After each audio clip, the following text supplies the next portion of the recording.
This is Perspectivas Latinas, a community service of CAN TV. I'm your host, Juan Carlos Hernandez. The Back of the Yards Neighborhood Council is celebrating 75 years of work on the city's south side. Their diverse programs go from computer classes for adults to basketball for children to folkloric Mexican dance groups. And here to talk about their work, we have Fabiola Flores and Gisela Navarez. Welcome. Thank you. Thank you. Thank you.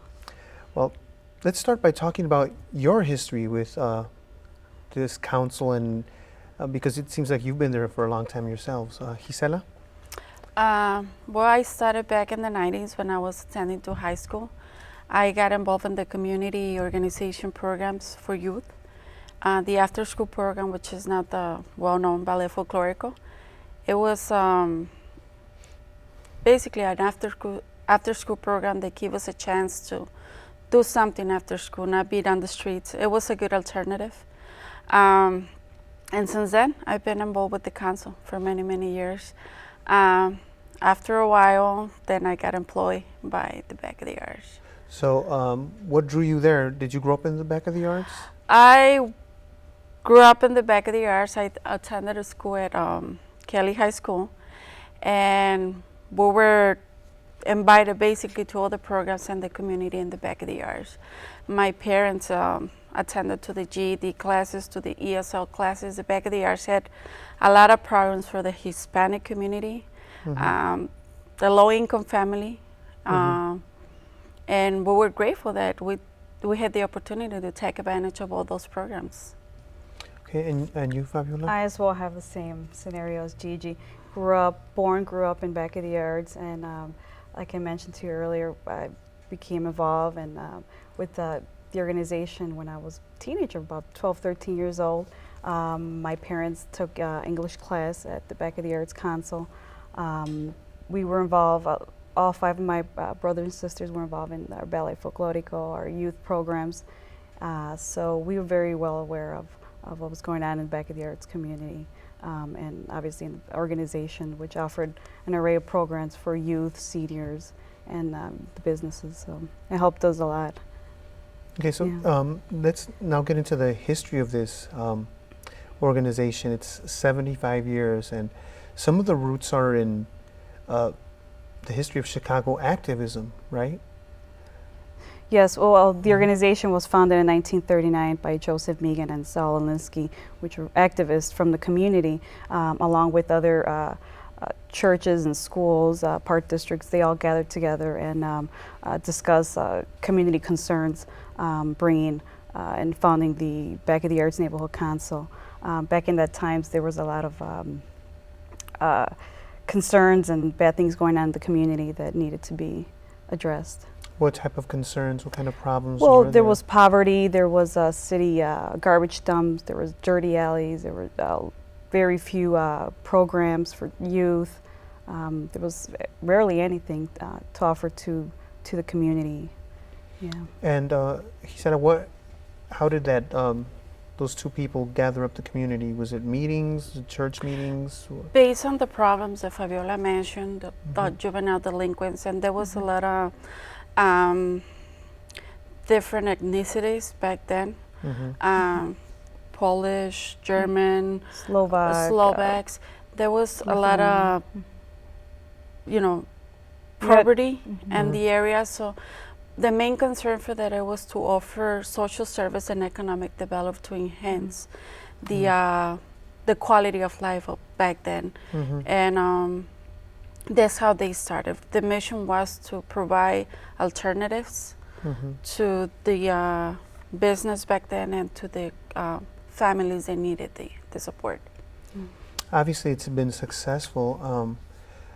When did the Back of the Yards neighborhood itself as a neighborhood start to change? Like you said, it was primarily Central European descent, the residents were, and Eastern European descent, right? Yeah, we have a lot of European immigrants, and right around the 70s, that's when we got a lot of the Mexican immigrants came in, and obviously there was a lot of work in back of the yards. We had the union stockyards that offered work for immigrants, but it was around the 70s when we had more Mexican immigrants coming to the community, and obviously now we have about over 80% of our population Mexican Americans. Really? Yeah. And is there still a component of ethnic Eastern Europeans, or has that population pretty much moved away or left, or what's happened there? There's a very small percentage. A lot of them have moved away, deceased now. Deceased. Yeah, yeah. But now we have a big percentage of Mexican And also African American, correct? and African Americans as well.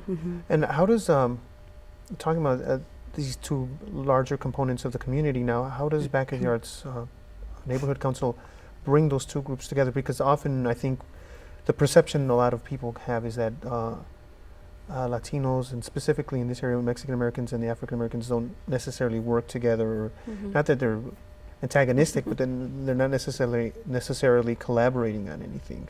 How do you guys bring them together? The Mexican American and the African American communities, we suffer from the same issues, which is the juvenile delinquent, the poverty.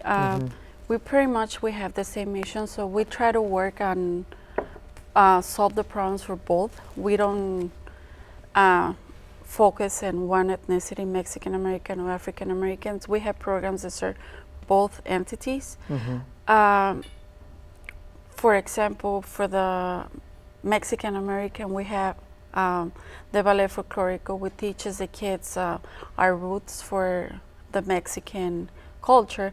But for the African American, we focus more in like sports. We do tournaments, we do programs that they can be attracted to them. The same thing that is attracted to them is not the same thing that is attracted to the Mexicans. So we try to combine both so we can serve both entities. Okay, Javier, tell me more about this folkloric Mexican dance group. It's been pretty successful. Yeah, it was founded by Marina Ray, another business owner in the 90s. Back in 1995 is when it started, yeah. Yeah, and we started with 10 dancers. 10, what age group? Teenagers, I want to say from 11 to 15, 16. Were you part of that original group? Not at that time. Not at that time. She was. A few years later, I became involved. But then when I came in, there was already about over 100 kids. Over 100? Over 100. Currently, we have 340, I want to say. 340? 40 dancers ranging from 5-year to, we have seniors. Seniors? Yeah, we have adult group, we have youth, and we have kids group. Are you still part of that? No, I'm not. I miss it. I really do. So tell me about this dance group. That's very interesting. I'm sure there are very few dance groups that have 5-year-olds and have seniors, that have such a wide expanse of age groups. It does. Like Gigi mentioned, it's an after-school program that we offer to, most importantly, to our kids in the community. And seniors after school as well? And the parents, the adults come in, bring their kids, and they notice that, hey, there's also adult groups, so I want to be part of this. While my kid dances, then he could sit down and I could take part of this. They use it as an activity, a workout as well. And they like it. They like to socialize with other parents, people in the community. They get informed of other services that we offer in the organization, so they like it. So it's a hook, in a sense. Yes, absolutely. You bring in the kids, you stay and talk, and maybe you learn these dances as well, right? Yes. Do the adults perform it or the seniors perform? Yes. We give them the opportunity to. Everybody performs. Once a year they have, we have a anniversary, we call it, but it's a big performance where they showcase the whole dances that they did throughout the year. So we have an opportunity to see the 4-year-olds, 5-year-olds, up to the parents, the grandmas, everybody. So. Wow. It's very interesting. It's a pretty usually big during show. the month of May every year. Okay. Yes. So is it, you said grandmas, do grandfathers also dance? We have very few, but there's a couple. Most people are Dads interested. and grandpas. They usually stay on the side, just wait for the mom to dance. But yes, we do have a couple. Okay, and now tell me about these sports tournaments, how you organize them and what sports are represented in them. Well, the sports program is the Hoops on the Hood. That's what we call it. And it's a 5-week tournament, basketball tournament, when we invite the local community-based organizations, such the Back of the Yards, churches and schools. Park districts. We advertise with the teachers, priests, or community organizers, and they gather their teams. We create a tournament, and for 5 weeks, we close the street. And we usually target streets that they're not too good when it comes to vandalism. We wanna, for at least one day, make the residents in the street to feel safe, to come outside and play, to interact with other people. So we transport the kids from where their school organization and our shuttle buses to that specific block on that week. And we provide snow cones, hot dogs, popcorn. We make it like a kind of Black party. black party Lawn day, party. face painting, and it's every Friday for 5 weeks. And then at the end, we have a tournament.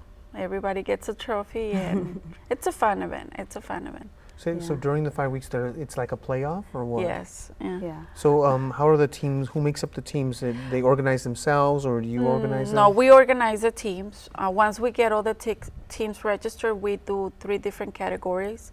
We do by age category, and then What age? at the end, What age groups? they started at 9 years, 9 to 11, up to 14, 16 years old. And the majority, I would say that 90% of the kids that register are African American kids. That's like their bread and butter for, you know, they love to play. Yeah. That part of the community. So it's a Yes. way of interacting and bringing them to the Yes. council as well.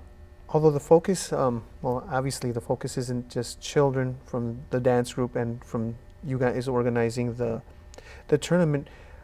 You also work with adults, Yes. right? What programs do you offer to adults?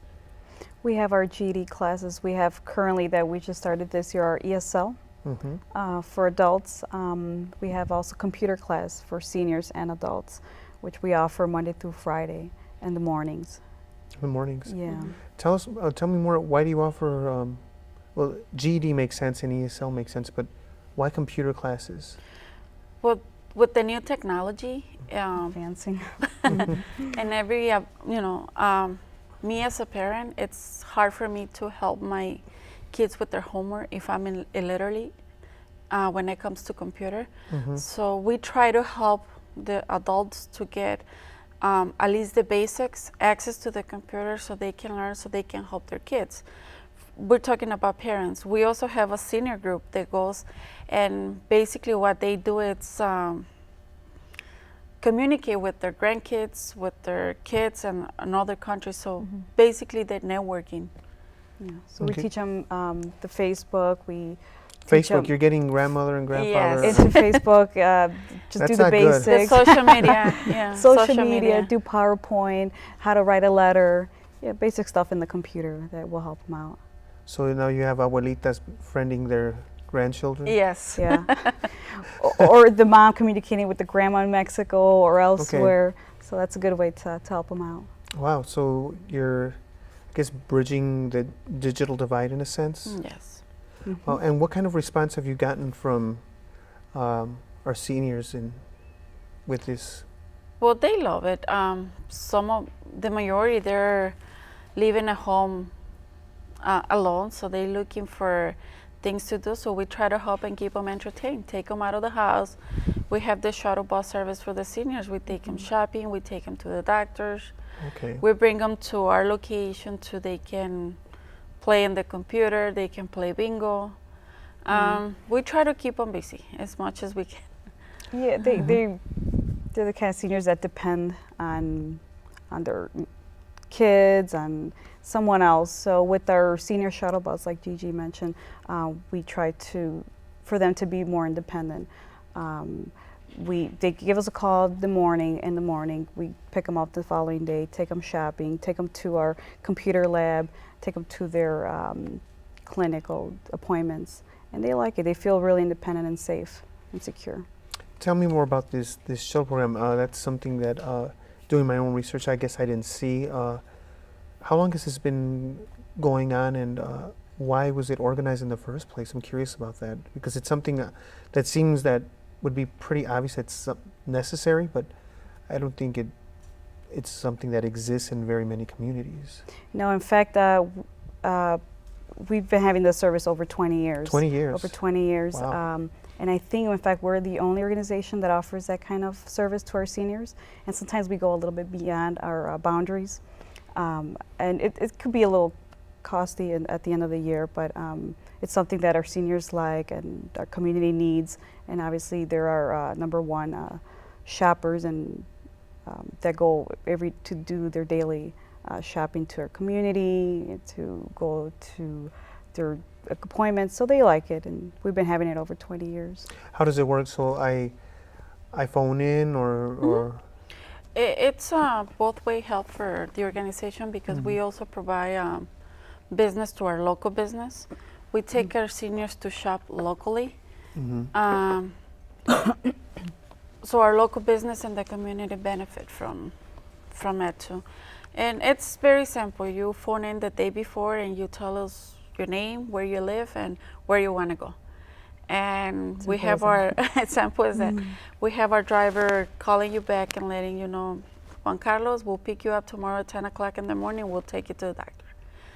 So basically, you wait outside your house, and our driver will pick you up. And as soon as you're done with your appointment, we take you back home. We do a full service. Full service. From your Wow. house to the store to anywhere you want to pick up in the same location back home. Yeah. I imagine in some ways you've helped save seniors from some difficult moments and some loneliness in that.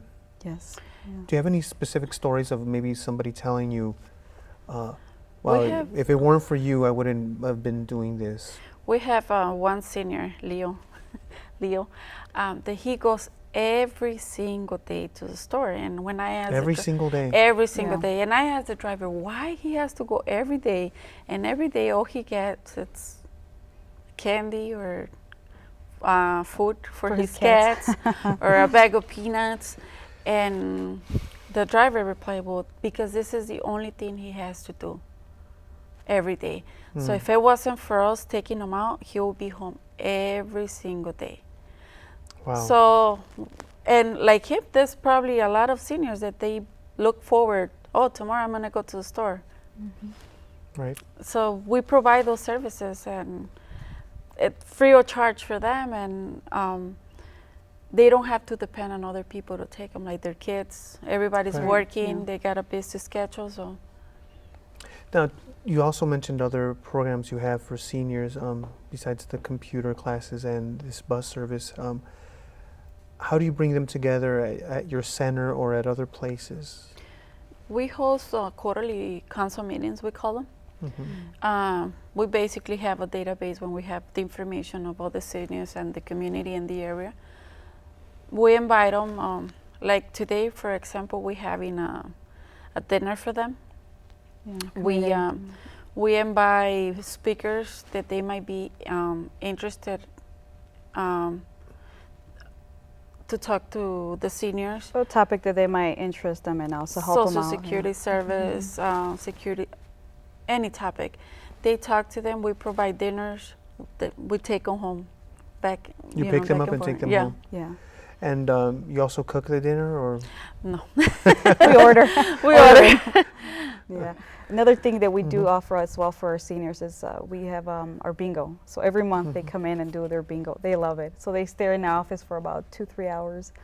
And Really? we feed them, we talk to them, we play bingo with them. So we interact as well with them, and they like it. Like Gigi said, it's like the only time they go out and get, distracted and go for a little walk at the store. Mm-hmm. So that's another service that we provide. Yeah. I'm sure it's very rewarding to those that participate in this work. Yeah, and it's makes us happy seeing them happy. Right. basically. It sees us happy when we see our seniors, our kids benefiting from our service. It means we're doing our job. And, Right, definitely. yeah. Now, tell me about the programs you have for adults. We focus primarily on children and seniors, but you serve the entire family, it seems like. Newborns too? No, right? Newborns? Not yet. Not To some yet. extent. Not yet. Like Fabiola mentioned before, we have the English as a second language class, and we started the ESL Civics, where we're going to be teaching the American history for people that want to become a citizen, U.S. citizen, and they're required to take the test. We're going to be providing the ESL Civics. We have the ballet for the adults, the computer class, the GED. Those are the main programs that we have for seniors. I'm For sorry, for adults. adults. And usually, how does it work on a semester or monthly basis, or for these The courses? GED, it's 5 months. 5 months. 5 months. They prepare you to take the test. It's in Spanish and English? Spanish. Spanish. We provide in Spanish. And the ESL, it goes by levels. The program runs every 6 months. So every 6 months you have to go up a level and continue.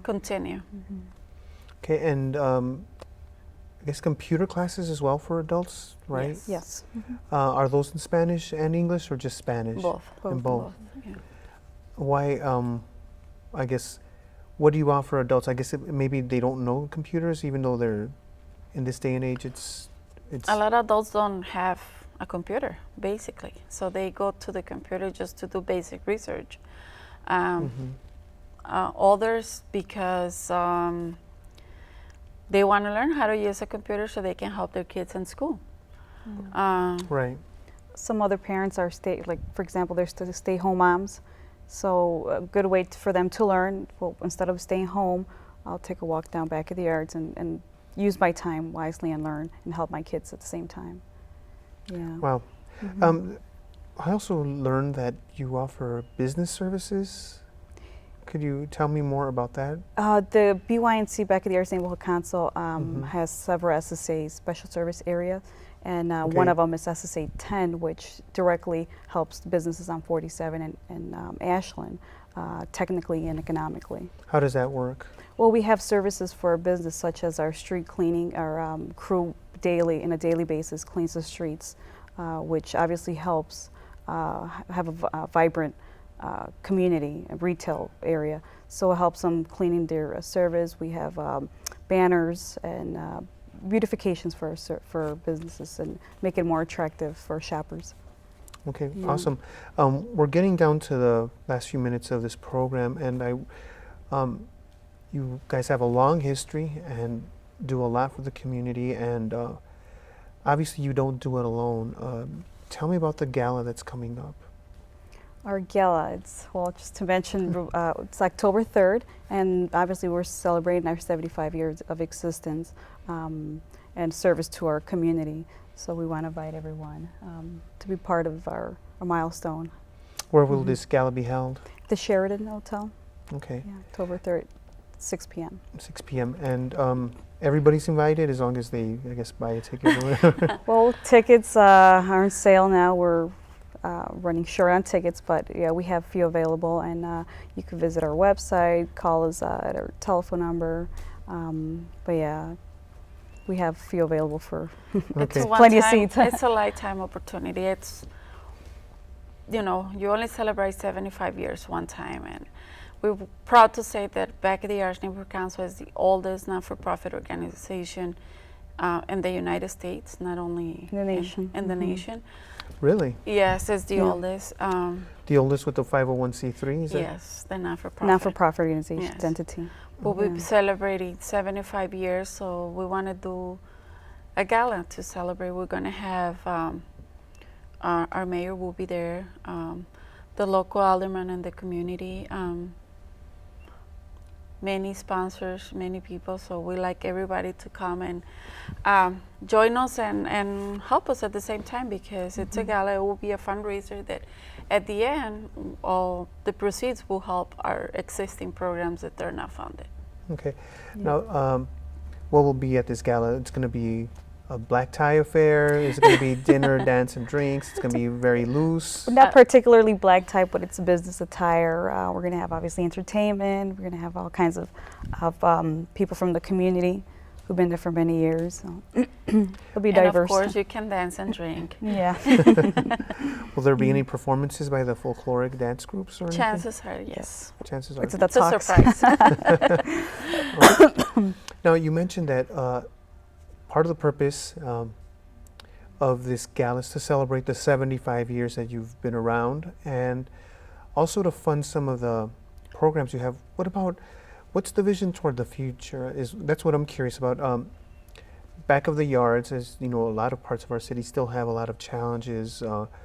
Like you said, there's a lot of Mexican immigrants, and there have been recent raids by ICE in the back of the yards. What's the vision of the council, back of the yards neighborhood council, looking toward the future? The kind of programs you might be developing or ideas you have in mind?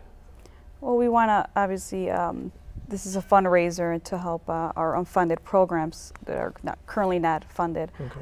But we do have a vision, a huge vision, to improve areas that are not targeted now, and to help our community and to have a better quality of life for residents, community, businesses in general.